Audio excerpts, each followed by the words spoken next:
Good evening, everyone. Good afternoon. Welcome to... Oh, hang on. We need some fancy banner work, don't we? It's exciting. Ta-da! I'm live. I'm only live when that thing says I'm live. Welcome to the study. Welcome to Norwich. Hope you're all well on Facebook, YouTube, the Twitter sphere, which I'm now happily using again, hoping that a point's been made and people are really thinking about how they will change things.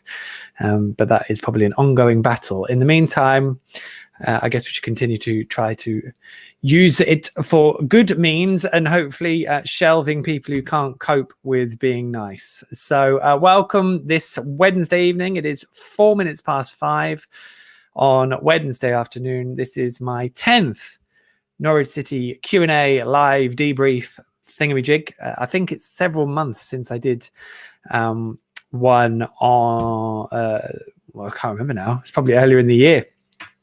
Get in any questions you want wherever you're watching. I will try and rattle through as many of them as possible. Whatever you wish, pop in your thoughts, your feelings, your comments. It's been a busy couple of days, given theoretically not much is supposed to have been happening. We're just supposed to be winding down, and all the Norwich players are drunk, and Norwich are playing Barnsley. But it's not quite been like that, has it? We've had two quite big injuries in terms of Ollie, Skip, and Teemu Pukki, and we had the news yesterday, of course, that Mario Vrancic and Alexander Tettey will be coming to the end of their Norwich careers this weekend, and then they are no more in terms of a Norwich City payroll, anyway. Which I don't see many people arguing with the decision, and I probably wouldn't be the one. I think it does put a lot on the replacements that they've got to bring in, but it's just sad, isn't it? It's always sad when you see people depart who you really like and you can really appreciate what they can do. So there we go. I plan to be running until about 5:30. As I said, I'm hoping to make these kind of semi-regular, I suppose, and maybe weekly. I don't know if I'll set on an exact time. And of course, we're going into the summer, so I'm not sure about that. But hopefully if I can make the thing work, then we'll be good for coming into next season. So I'm also happy to take on any. I should probably set a topic or something for discussion, shouldn't I? Really, if there's something we want to discuss. So maybe your moment of the season. Let's have your moment of the season. But it doesn't have to be like something that happened on the pitch. It can be something that involved you. I guess the reason I'm thinking about that is that it is basically almost exactly 2 years to the hour, roughly, that Norwich were promoted. That Norwich won the title at Villa Park. And I remember I've tweeted the link to the YouTube video I did for the Pinkham while I was still working there, which was very, very special in a season of very special moments. But that moment was lovely for me, and it's kind of nice that it's immortalized in video, at least until the Pinkham can it. But yeah, so that would be mine. But that was for 2 years ago. This year, I'll have a think, and then maybe by the time we get around to 5:20, I'll have come up with my moment of this season. I'll give it some very deep thought, and I'd like to hear yours too. But as I said, I'll try and work through as many comments and questions as I can. As you can see from the little ticker there, hopefully it hasn't got any typos in it. We're running until 5:30-ish. So whether you're watching on Twitter, YouTube, or Facebook, get in touch. I'm all yours for the next 23 minutes. How exciting. So let's have a look at some of your questions, shall I? Which would be grand. I hope you're keeping well this week, obviously. And, it's going to be interesting going into a summer with no football, because it feels like a long time since we had one of those. So there we go. Brandon Francis got in there first. Hello there, Brandon, from Japan. Hope it's lovely in Japan. It's grey and rainy in Norwich at the moment. It has been a remarkable and wonderful season. I can't believe how quickly things have come through and gone past where we were, to be honest. What type of player and budget will Norwich need to stay up next season, taking into account possible sales? It's a good question, Brandon. I think we've heard a lot from the guys, obviously, about the fact that Norwich will have a bit more money to spend.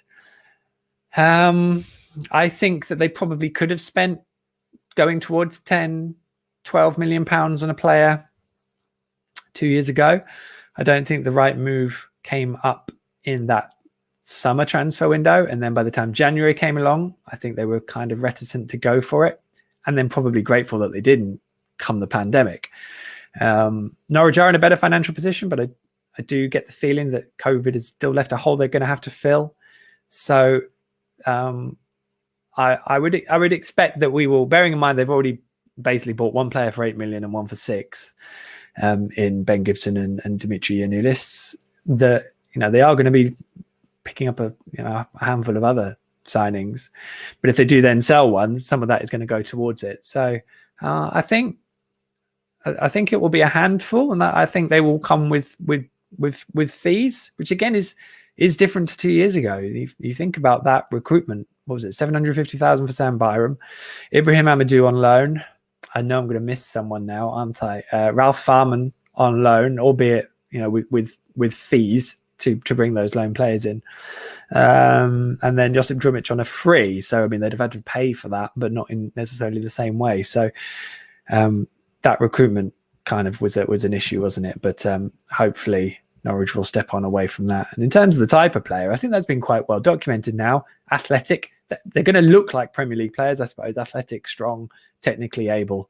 And they've got good ways of assessing that now. So I think that's partly when you look at Mario Vrancic and go, okay, I can understand why he's not going to still be around, because I think ultimately, as he's probably he is technically able to play in the Premier League, but it is just that small percentage harder if you are not physically strong. I'm trying to think of how many whippish Premier League players there are.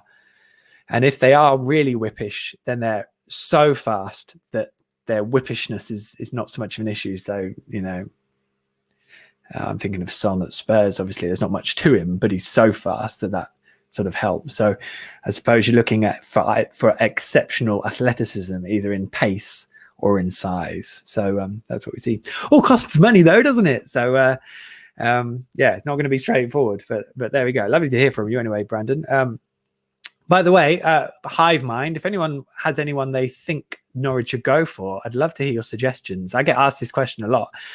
I tend to default because literally, at some point I'll probably spend some time trying to look at it. But generally, I don't know. I haven't spent any time, and nor would I expect to know anything compared to the recruitment team at Norwich City, who are doing this full time and working very hard constantly to earmark who Norwich should be recruiting. So I wouldn't expect to know unless I put a degree of work in, and apologies, I haven't actually done that ahead of this Q&A, but I'm sure I will at some point during the summer.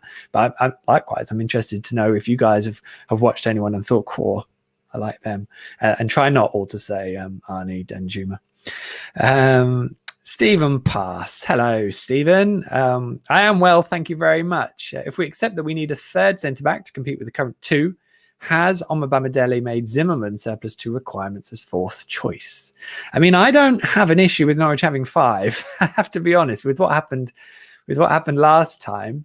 I don't really mind if Norwich had the extra backing, and it would be some experience for Andrew to spend a season or the first half of a season training with a Premier League squad, and to step up a little bit from that.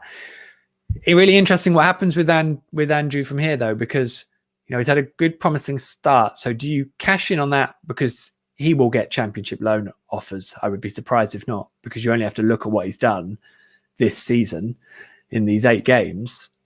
And if I was a Championship club looking to kick on and maybe with shorter money, which I would imagine most of them are, you'd look at Andrew and think, well, I think that would be a good option. But he would need to get the game time. So it's a difficult one that sometimes only you have to sort of make a decision and then see if hindsight proves you right or not. I think Christoph is I feel sad about the Christoph situation, because I think we know his influence, but it just hasn't been fit enough. And so you're lacking the trust in his body and his trust that point when you need him to cover, will he be fit enough to do it? I think that was a real shame about the end of this season. As much as it's been a wonderful opportunity for Andrew to, grasp that, it's. I think Norwich know where they went wrong 2 years ago, and they just won't want to be relying on people who might not be available. because that's the worst thing. Same point though, Christoph would want to prove that he can do that, and he's contracted, so that it's not.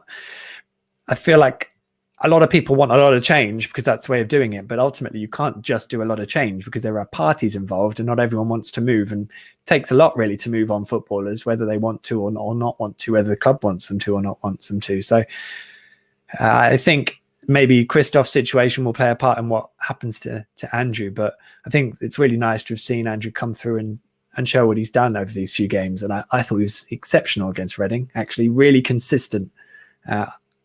I thought there was a lovely line when Tim Krul was talking to us after the game, saying the thing is that Andrew and Bali Mumba, they won't know what's hit them when they actually play for Norwich in a full stadium, and we do have to kind of take that into consideration. These guys haven't actually showed they can do it properly. I have to be honest. You know, if I've got Todd Cantwell talking to me about how these games are like training games, there's an element of that in how they're interacting with each other as players.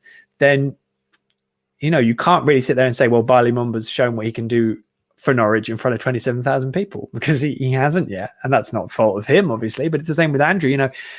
So there's plenty to be revealed of their character as well. And ultimately that might factor into the guys getting loan experience away if there are fans elsewhere, because then that's that little stepping stone, isn't it? And for that, Christoph is probably a decent option, but Christoph's only a decent option in the building if he's fit. If he's not fit, it's an issue, isn't it? So thanks for the question, Stephen. Look, I've got two of these banners. Look, let's see. Can I play one on the other? There you go. Look, that is what's known as a plug for The Athletic. So do it, because, you know, it's amazing content, and you can read my stuff as well if you so wish. Thanks for your question, Stephen. Get them in. I'll rattle through as many of them as possible. I'll try and judge them. Oh, hang on, Kevin. Is my internet down? I hope not. Am I coming through? Tell me if you're not. Tell me if you A, can't hear me, and B, I'm not coming through. And I'll probably get to realize that when I get through all these comments in about 10 hours time. Malcolm Fram. I was a bit sad not to see much said about Xavi Quintilla. At 2.6 million, I did think he would have been worth keeping. If it didn't work out, could have sold him for 4 million next season for his forward play. I find this really interesting, Malcolm, because I think there's a bit of me. He was brought in thinking he could play in the Premier League. All of Norwich's recruitment in these 12 months has been about players who wouldn't look completely cut adrift in the top flight. Now, Xavi's a different type of player, but I wasn't convinced by him in the early stages of the season, I must admit, in terms of what he was delivering. But, you know, he was having time. He would have got time to settle. Then he gets injured, and then it becomes a real issue, because I think that sowed seeds that, is this another player that's not going to be fit enough to feature enough? So that puts him on the back foot. They go get Yanulis, who looks very good in a lot of aspects, and probably an upgrade on what Xavi is. But then Xavi comes in at the end of the season. You know, he scored one wonderful free kick. He looked like he was getting better as he got past each game. But it is a strange time in the season, and I think ultimately, like you've said there, the fee's not too bad. It would probably work out okay, although the fee might not have stuck because Norwich wouldn't have triggered the obligation. So there's an argument Villarreal or whoever might have wanted to renegotiate it. But, you know, you'd think it'd be quite relatively cheap. He's in the group. He'd be good. There's almost a twinge of sentimentality and a twinge of it being slightly easier and maybe solving a headache quite quickly. And I just feel like Norwich don't want to do that. They want to do things there. They feel like this is going to improve things, and fair play to them. I think that's where that decision has come from. But obviously they've then got to get that right. Maybe Daniel Farke wasn't convinced, and ultimately if he wasn't convinced that he could trust him at Premier League level, then that makes it a major issue too. So be an interesting, fascinating one. Obviously I've seen the Brandon Williams speculation. I don't really know how much is in there. It was a name that popped up and I thought, okay, that registers for me, but I will only start really talking and sharing stuff when I know there's something in it, because otherwise I'll be going around in circles about a load of stuff that's probably made up by people, or at least, you know, people trying to put people's names out there. Norwich are a really attractive option. People want to be associated with Norwich, even if it's just fishing for moves elsewhere. So I think it's worth bearing that in mind with all of the transfer speculation that will be doing the rounds. And certainly on my part, if something is has a bit more weight, then I will be sharing it, and that's when you'll hear it from me. So, but yeah, I can see why Xavi's not staying. I sensed that there would have been a reason to keep him, and I think it could have made life a little bit easier and concentrated the search elsewhere. But I can understand why Norwich haven't done it. We'll see if it works out, because Norwich will need another left back in, regardless. I believe, regardless of having Yanulis in the building. Oh, Kevin, you swiftly rectified it, so that's good to know. I am here. The beard is getting long, isn't it? Whether I should trim that or not, I'm sure my wife will tell me to trim it. Mike Draper, hello there, sir. Hope you're well. Ben Clements, what do we got here, Ben? Hello. Any more detail on the emoji choice for away teams? Oh yeah, you did send me a message about that, didn't you? Not especially. These are my match tweets where I choose an emoji for Norwich, which is normally set in stone, although it did change to a ship when Norwich were cast adrift at the top, and then they lost 2 games. So I changed it back swiftly and they won again. In terms of the away team, it's normally just a really tenuous suggestion. I like to let people try and figure it out for themselves. So when Norwich played Barnsley, it was a hot dog because obviously their nickname is the Tykes, and they were in red hot form. So that's the sort of gold. When Norwich played Bournemouth, it was that was one of the games where Norwich were the emoji for Norwich was a ship for HMS, go win the league a lot. I picked a fish on a fishing line because I felt that Jonathan Woodgate talking about them going to spoil the party and all this sort of thing is a bit of a fishing exercise, really, wasn't it? So I did that, and of course they won, so it worked for them. So it's nothing particularly bright or clever, and probably too tenuous for most people to get it. But you know what? That's the way I do it. So Barnsley, I mean, they're not so much hot dogs, are they? Now they're a bit out of form, so I might have to think of something else. Suggestions welcome. I'll take them on board for Saturday. Thanks for your question, Ben. Classic. That's the sort of questions I want. I want to know your hot beverages of choice as well. Tell me them.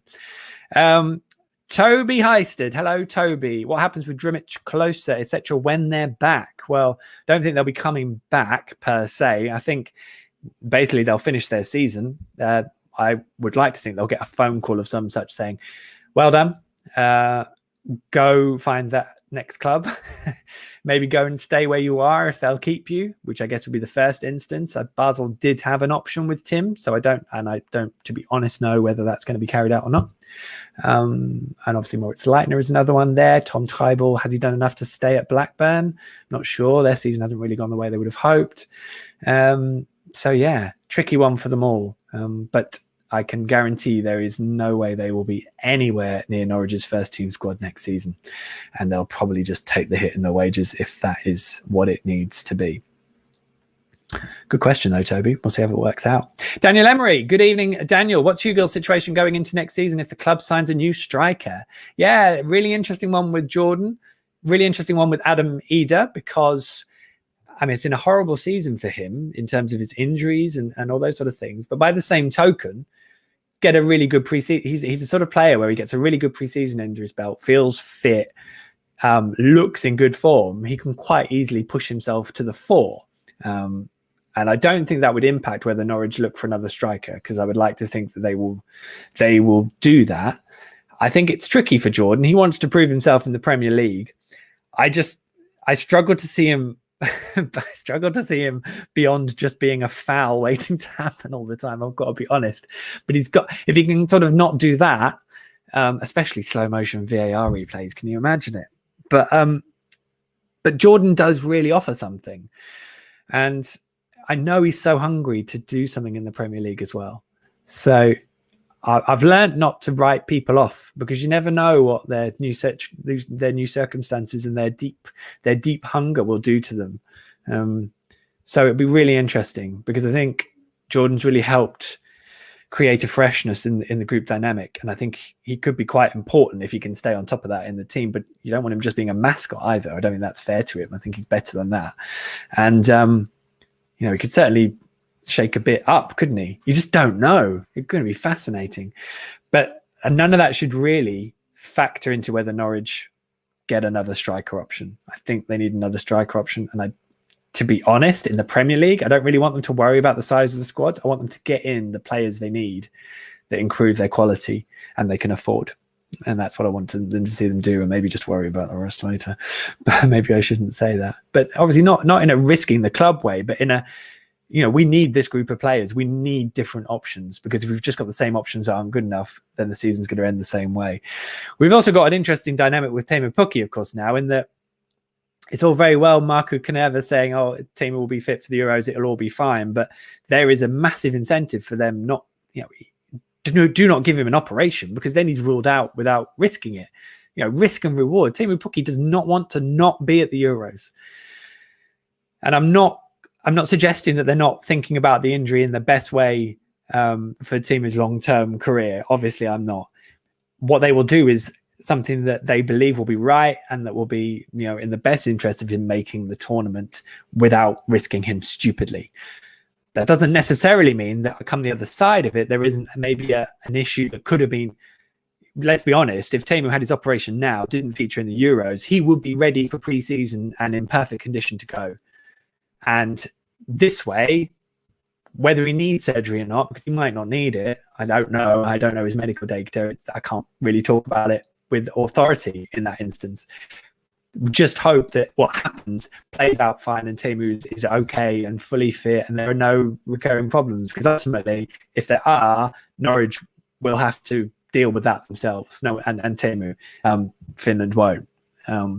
It's a really difficult, sensitive issue, and I think that might figure in the summer recruitment, or at least be there, but it is hard to say, and probably doesn't necessarily affect Jordan Hugill.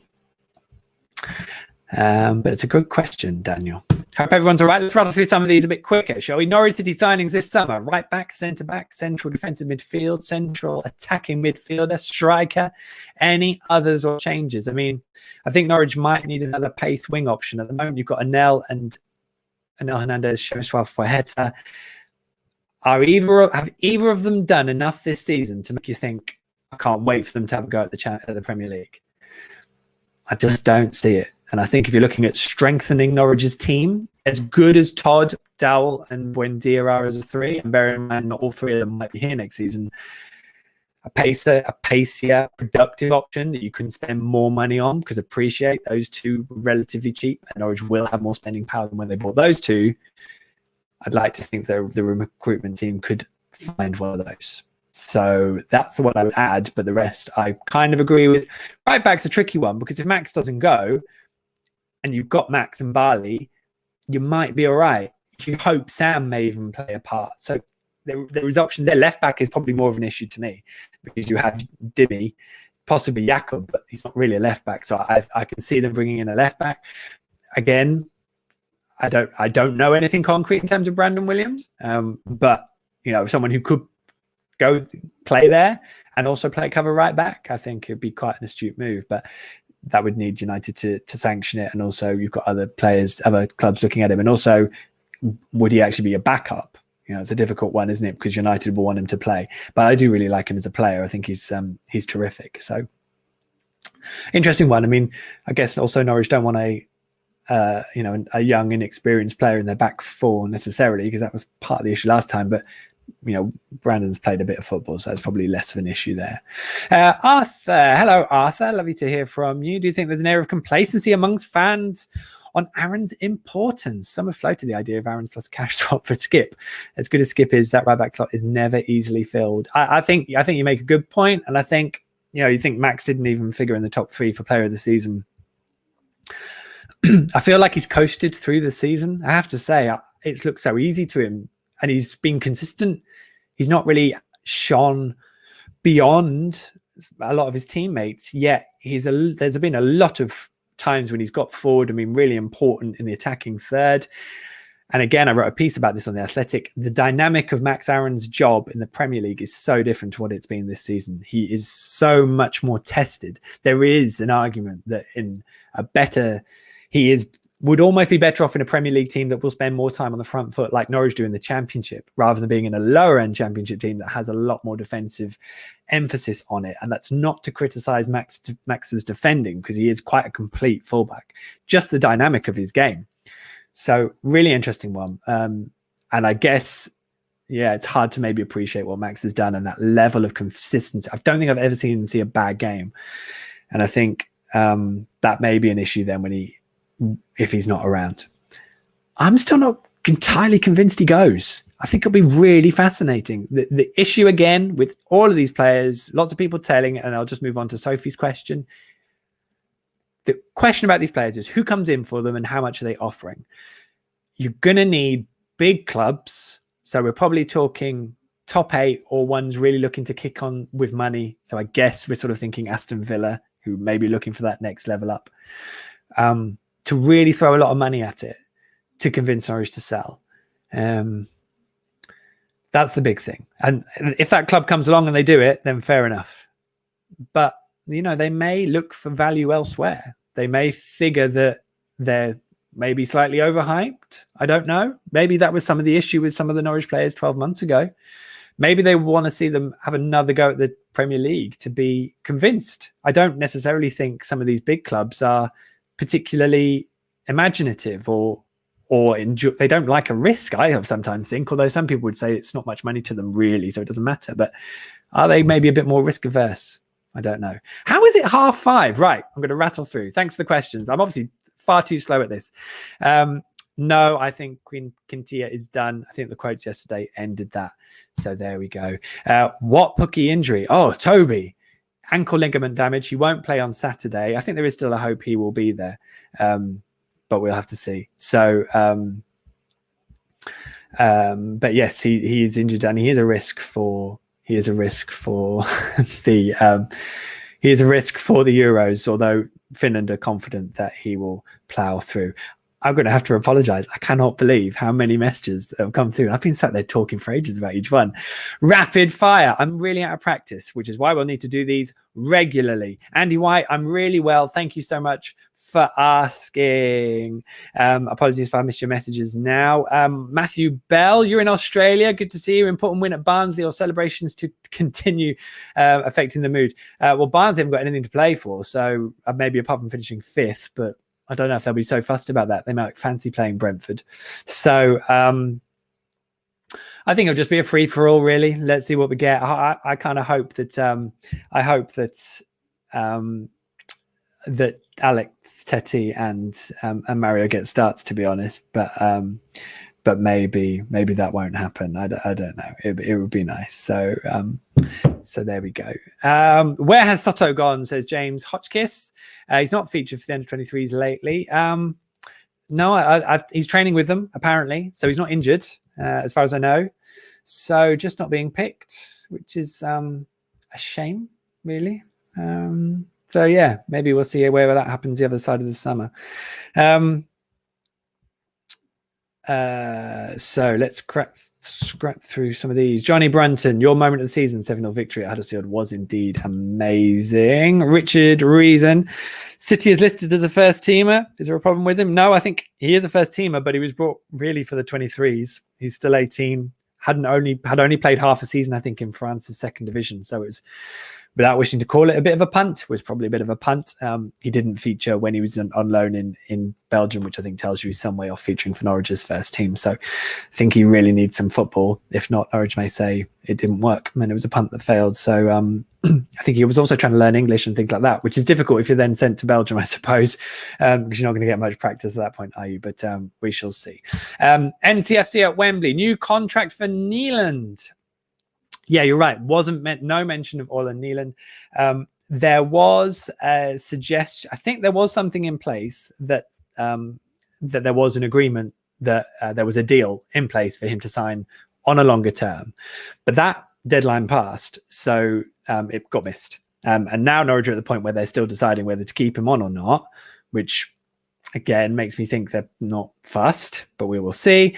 But it does mean they'd have to negotiate it from scratch. So it'd be interesting, really, if Norwich decide to bring in a different goalkeeper. Tricky one to fill that. And they do already have an experienced backup in Michael McGovern. But I just wonder if they need someone to properly push Tim Krul a little bit harder, like Ralph Farman did, because that was probably the most unsuccessful loan there has ever been in the world.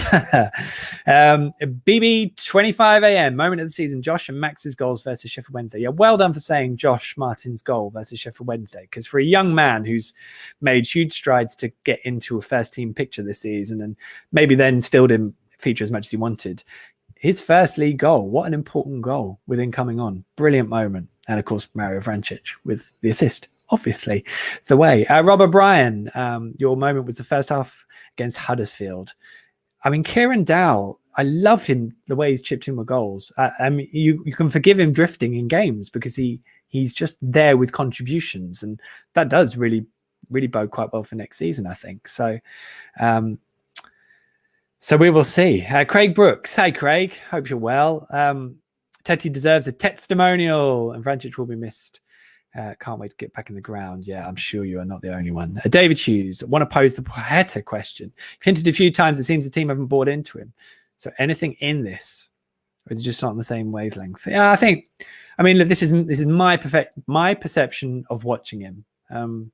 It's just that he doesn't, I still look at him feeling like he doesn't quite know where he needs to be, or he's trying to do something that isn't quite his natural game, which will happen because he's trying to be coached into how Norwich are playing. But I see his teammates turning him down quite a bit. When he does get the ball, you can hear the shouts of pass, because I think Norwich want to move the ball quickly.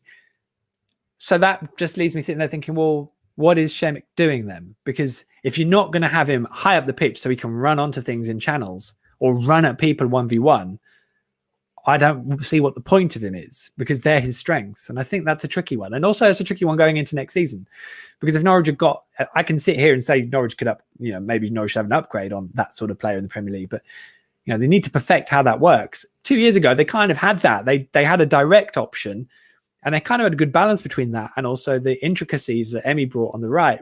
Now, this season, they've actually been more controlled and more focused on one style. So maybe they don't need that extra dynamic from the off, just needs that difference as things progress in a game. But when I see Šemić come on, I don't see it working. And I guess that's what I mean. And I mean that through his teammates, through his role, and through himself. So we'll see.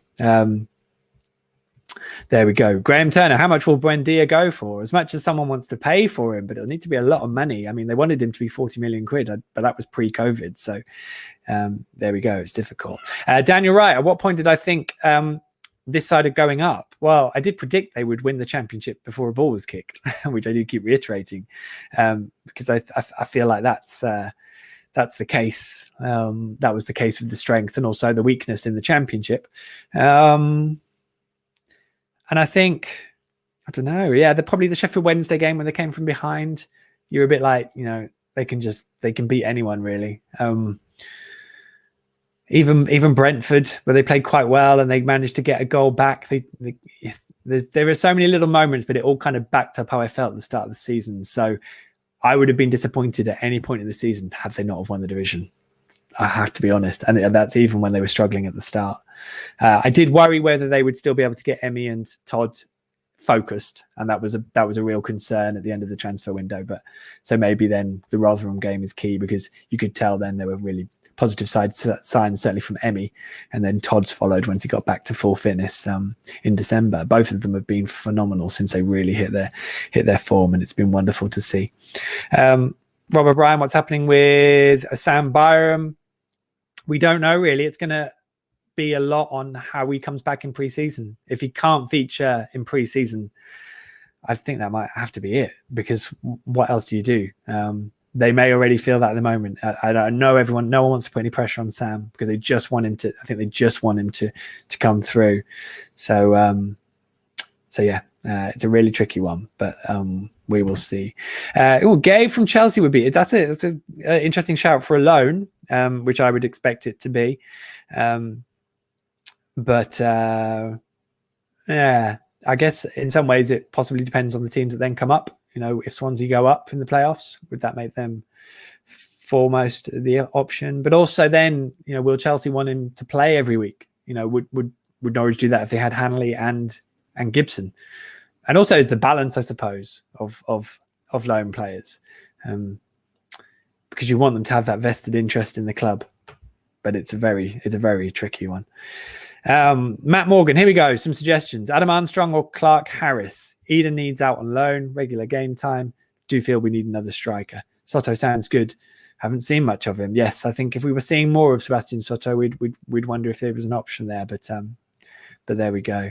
Would you go back for Harrison Reed? That's a really interesting one, actually. He's done very well this season, hasn't he? But he has done it in a relegated side. And Fulham may well be reticent to let him go for anything that wasn't a huge amount of money, because if we can tell one thing from Norwich's season, it's that keeping the squad together helped them a lot. So he's done really well, hasn't he, this season, Harrison? And he obviously knows Daniel and the team. So there we go. Ian Moore, thanks for the chant. Much appreciated. Don't touch me. There we go. Norwich Roundup. Thanks for rounding it up.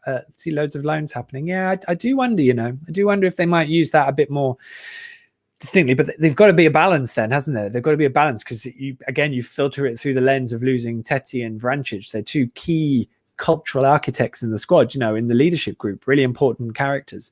You have to get that balance right between not being sentimental to who's in the squad, but also keeping the actual rules that the team have worked by, that have kept things going and sustained, given a platform basically for the sustained progression. So that's been pretty key. How much would you pay for Skip on loan for a season? Around 5 million. That's a great question. I'd be surprised if it was that much. I think maybe 1 or 2 for a season. That would seem quite high, although that probably means Daniel Levy would argue it. It's really hard to suggest what will happen at Spurs, because it's going to depend a lot on the new manager. The interesting thing with Ollie Skip's metatarsal surgery is that he probably will be 12 weeks out, might be sooner. But there's a chance he will miss the first half of pre-season. So then you're talking about having a pre-season. I just feel like even if Norwich want him back, they kind of need to plan that he won't and then deal with it after. So that's what I would do if I was in Norwich's recruitment department, but I would certainly not expect to tell them what to do. Leitner, Connor Snape. Leitner has not been on loan this season. He has been advertising quinoa chips from what I've seen on Instagram. Not much football though, which is a real shame, because when you look at a player like that, he should really be playing somewhere, shouldn't he? Connor Shelley, difficult one that, and that will be the issue, because I think Norwich will have to keep players in the building that they want to use, but I don't know. It's such a big step up, and they haven't played in front of crowds, never mind at a different level. So I think pre-season will be really interesting. There'll be a lot for players to prove in pre-season. There'll be a lot for players to come back and show what they've got. I think constantly about Todd Cantwell in pre-season, a year ago, 2 years ago, 2 seasons ago, effectively. He was so hungry, and he did come from nowhere to really impress in that pre-season. He really used the opportunity, and as we know from what he said since, that was a conscious effort on his part to really get himself in the right place. And you never know who's going to do that, this coming summer, and maybe really put themselves in the picture. So we will see. Ian Moore now has been brilliant all season, but this season I think he's never really been fully fit or involved in the team. Yes, yeah, exactly, and that's again why it can be quite difficult. Certainly, you don't want to be writing anyone off. Let's put it like this. Layla Adan, hello Layla. I think midfield is our weakest position and needs to be strengthened. I mean, certainly a few holes appearing in it now. Tomo, if it is Bournemouth in the playoffs, did you realise that not only is that the 3 teams that came down, but also 3 that went up when we won at Wembley? Yes, it would be, wouldn't it? That's very true. They're inextricably linked as a trio. Let's have a look. Delalio, any chance we get in Harvey Elliott? We love the extra trickery and pace in wider areas. Yeah, interesting. Liverpool are a funny club to deal with in terms of loans. I think they like players to be playing regularly. I think it's not quite as free as if you loan someone from, say, Manchester City for them just to go and prove themselves, and also a bit like Ollie Skip. So Liverpool can be tricky. Also, I mean, he's good, but again, it is sometimes difficult to look at these players and think you've been good in the Championship. Could you do it in the Premier League? Because you have to appreciate he's at the same level really that Max and Jamal and Ben would have been 2 years ago. So it's hard because Norwich have got to try and assess their recruitment and make sure they're adding to what they've got. That's going to be the big thing.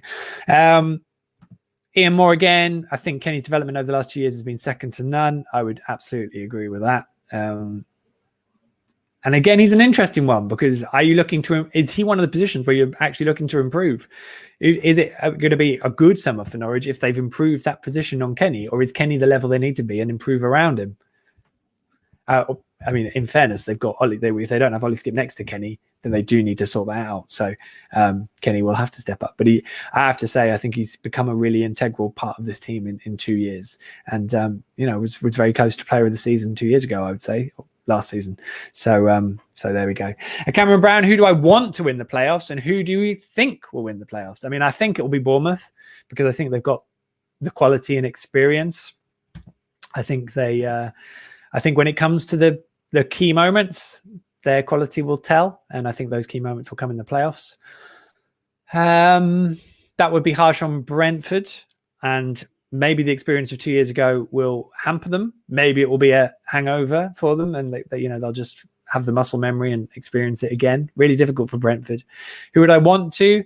If I was being purely selfish, probably Barnsley. Although they're not nice to play against. The Premier League would be quite a rapid step up for them. So I'm literally looking at it in terms of fodder, especially if, say, Valerian Ismail ends up somewhere else as manager. Who knows? But yes, that would probably be my take on that. Right, I think we're almost done. I've gone well over time, which is obviously a recurring theme, but I really appreciate so many questions. It's an absolute pleasure to do one of these again. I hope you've enjoyed it. We've got a fair few people watching, so that's good. And I did see one question about the melodica, which was basically saying, "Can I play Zombie Nation?" Now, I mean, I'll do it if I'm not going to end up as a meme, because that wasn't really something I anticipated before. Honestly, I'm too old. I hadn't thought about it. But Jez, hello, Jez. Do I see a scenario where Emmy signs a new contract? Yeah, I saw the shenanigans over his tweet. I think some people got a bit overexcited about that. I think it was more about writing history than anything. Not at the moment, no. And I think this is probably part of the issue Norwich have, is that these players are contracted long term. But if Norwich do go down next season, it becomes really difficult and if it looks like they're going to go down, you get to January and these players are going to be like, look, I've given you so much, but I need to move on, especially if they're the ones impressing, and this assumes they haven't already left, obviously, but if Emmy's already got 10 assists or he's creating as many chances as Maddison and De Bruyne in the Premier League again, and we get to January, someone's got to come in and buy him, surely. If Norwich are already struggling at that point. Interestingly, though, if Norwich are doing really well, maybe he signs a new deal. I don't know. Emmy's so ambitious. I just can't see it. I have to be honest. I just enjoy him while he's here. That's what I would say. And on that note, I can see this from a Connor Snape, who's decided that this would be a good thing to ask, which is, can we get the weird piano instrument Zombie Nation? I mean, is this going to be a regular request every time I do one? I did learn on the Ball City, by the way. I'll see. This was on the Ball City.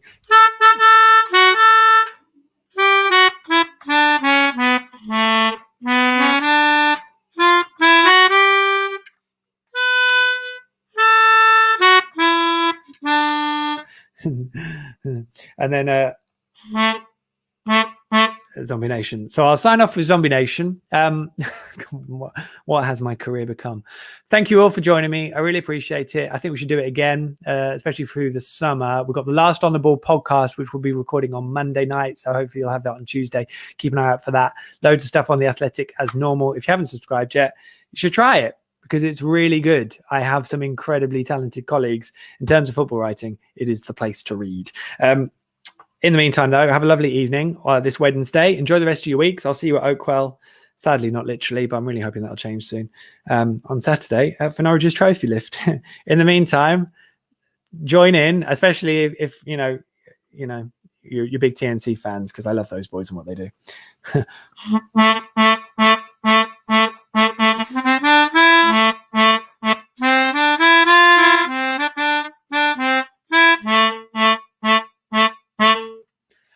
Good night. See you later.